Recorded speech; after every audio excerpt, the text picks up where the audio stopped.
something amazing. Are you ready? Sand! According to Albert Einstein, sand is the #1 best topic to do an informative speech about in forensics. Just kidding. But according to New Yorker writer David Owen, sand is the second most widely consumed resource next to fresh water. A 2017 article by The Economist entitled An Improbable Global Shortage stated that between 2011 and 2015, the world used around 13 billion tons of sand in constructing houses and roads. Even our smartphones would not exist without sand. So today, we are going to explore the vast deserts of sand by first discovering the many modern uses of sand. Second, we will uncover the global sand crisis and different types of sand. And finally, we will explore the dark background of the illegal sand trade. So first, let's discover the many modern uses of sand. The most popular use of sand is in construction, specifically in concrete mixes. Of the 13 billion tons of sand used annually, China alone snatches 7 billion. How much sand is this? Well, China used more sand in the last 4 years than the United States did in the entire 20th century. Think of all the roads, bridges, factories, and schools we built from when William McKinley was president, all the way until the end of Clinton's presidency. China has used that much sand since I entered 8th grade. Surprisingly, thousands of pounds of sand also go into making automobiles. In addition to the 100 pounds of glass used in cars, over 1,100 pounds of sand go into casting the aluminum bodies of cars. Yet another relatively unknown use of sand is in high tech.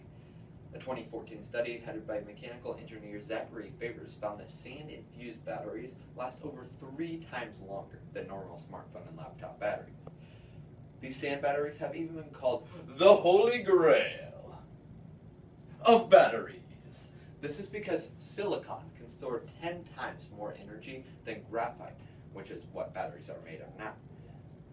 Finally, computer chips found in PCs as well as iPhones are built out of sand particles which contain silicon, an element needed to conduct electricity throughout the device. So if you go ahead and take out your smartphone and snap it in half, you can clearly see the sand built up inside. Just kidding, but sand is all around us, and our thirst for it is unquenchable. So now that we've discovered its many modern uses, let's next uncover the global sand crisis and different types of sand. The world is actually running out of sand. But why? Well, not all sand is usable. Desert sand, for example, is too smooth to be used in construction or glass making. This is because desert sand is eroded by wind, which, according to CEO and Chief Engineer of the Warren Group, Jeffrey Warren, only applies 7 pounds per square inch of pressure. Meanwhile, water on the beach and in rivers applies 200 pounds of pressure, creating sand bits that are much sharper and useful in concrete. Construction and tech moguls utilize different types of sand to create their products. According to Gary Marshall at TechRadar magazine, computer chip manufacturers do not use beach sand or desert sand, but silica sand. The silica sand must be 99.9999999% pure in order to be used in a computer chip.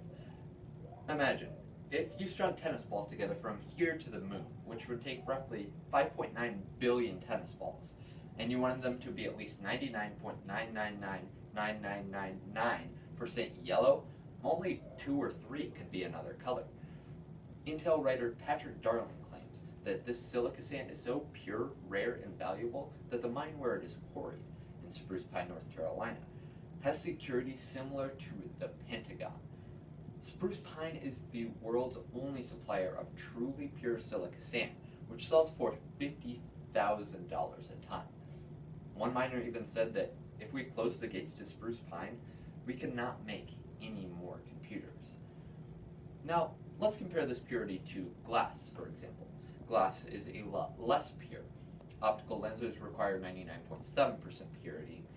The glass dishes are just a shade lower at 99.6%, clear bottles a full point lower at 98.8%, and colored containers, such as olive oil bottles, need only be 97% silicon.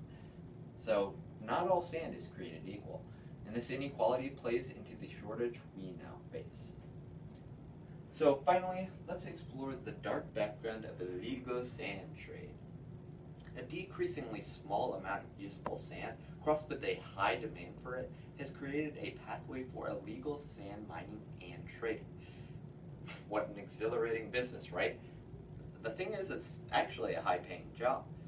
Civil Notion of April 2017 tells the story of an Indian banker who is making just $5 per day, who now, as an illegal sand miner, grosses just over $11,000 per day. Some of the radical sand miners, dubbed the Sand Mafia, have been popping up in Asia and Africa. The mafia is prevalent in India, where sand is especially rare. Mafia members travel to coastlines and riverbeds and collect sand in tractors and trucks. The worst part is what the mafia will do for sand. On March 27, 2017, ABC News reported that an Indian man named Palaram Chauhan had been gunned down in his home by the sand mafia because he had been campaigning to shut down their headquarters in Raipur, Qatar. Sadly, this was neither the first nor the last sand-related murder. According to The Guardian's article, Sand Mining, the Global Crisis You've Never Heard of, in India, the sand mafia has killed hundreds of people in recent years. Victims include an 81-year-old teacher who was hacked to death, a journalist who was burnt to death, and at least 3 police officers who were run over by sand trucks. Sand, it seems, has become a deadly business. So, in conclusion, today we talked about sand. First, we discovered the many modern uses of sand. Second, we uncovered the global sand crisis and different types of sand. And finally, we explored the dark background of illegal sand trade. Sand may just seem like something you walk on at the beach or the convenient material used to build castles on vacation, but it is so much more than that. Sand is neat. We may like it between our feet, but once it's gone, we cannot repeat.